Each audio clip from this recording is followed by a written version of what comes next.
सासऱ्यानं त्याला शिन्नरला नेलं, कपडे आणले, चांगली भारी भारी कपडे चांगले आणले. मग आता तिथंच शिवायला टाकावं ना, गावातल्या टेलरकडे टाकले. बरं, तर ते बिचारा टेलर जुन्या मापातला, माणसाकडे पाहिलं की बंडी शिवणारा, पाहिलं हा चला ठीक आहे, पॅन्ट माणसाकडे पाहिलं की शिवायचा, उंची पाहायची, मग त्याला अंदाज कळायचा. म्हणजे कसं आहे, असू द्या तुम्ही पचवू शकता आणि तुम्ही तुमच्यामध्ये स्वतंत्र समार्थ निर्माण करू शकता. लक्षात घ्या. अरे भगवान गोपाल कृष्णाला जन्म होण्याच्या अगोदर वैरी आहेत. पहा ना तुम्ही, कमाल आहे. जन्म होण्याच्या अगोदर भगवंताचा अवतार होतोय, त्याच्या अगोदर लग्न लागलं आणि तिथूनच सुरुवात. केवढी अवघड गोष्ट आहे. का तर हिच्या पोटी येणारा 8वा पुत्र माझा वैरी आहे, मग हिला कशाला ठेवायचं, हिच्या पतीला कशाला ठेवायचं, इथून तयारी. आपल्याला अशी काय अडचण आहे ग? नाही. आपण नुसते काय म्हणतो, नाही नाही नाही होत नाही, कटाळा आला आणि लईच हे झालं आणि लईच अडचणी येतात आणि काय करावं, नोकरी भेटत नाही आणि याला भाव नाही आणि त्याला भाव नाही, आमकंच नाही. एक क्लिप ऐकली आत्ता जाधव साहेबांची, फार सुंदर वाट. मी पाहतो मोबाईल थोडाफार, पण त्यातले काही चांगले मुद्दे भेटले की मला आनंद वाटतो. जाधव साहेब कोणते?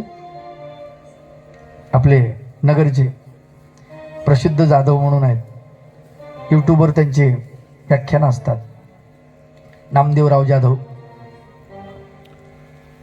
त्यांनी सांगितलं की तुम्ही ऊस पिकवता, तुमच्या ऊसाचा भाव काय? तुमच्या ऊसाचा भाव, तुमच्या शेतामधला ऊस 2000 रुपये किंवा 3000 रुपये टनानं चाललाय तो,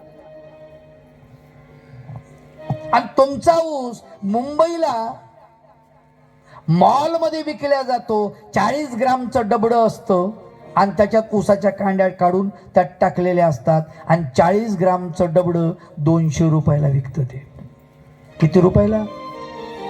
तुमचा ऊस कांड्या केल्या आणि 40 ग्रामचं थुटकणं त्यात टाकले डब्यात, पॅकिंग हायजिनिक, कायचं हायजिनिक फिजिनिक, आणि त्याची किंमत किती? 200 रुपये. कमाल आहे की नाही? अवघड गोष्ट आहे. एवढ्याशा गोष्टी किती महाग विकल्या जातात. कर्म करो आसक्त न हो, कर्म करो आसक्त न हो,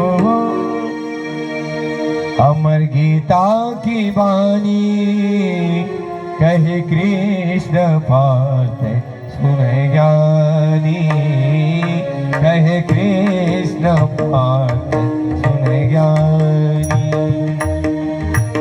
कर्म करो आसक्त न हो, कर्म करो आसक्त न हो, अमर गीता की वाणी कहे कृष्ण पार्थ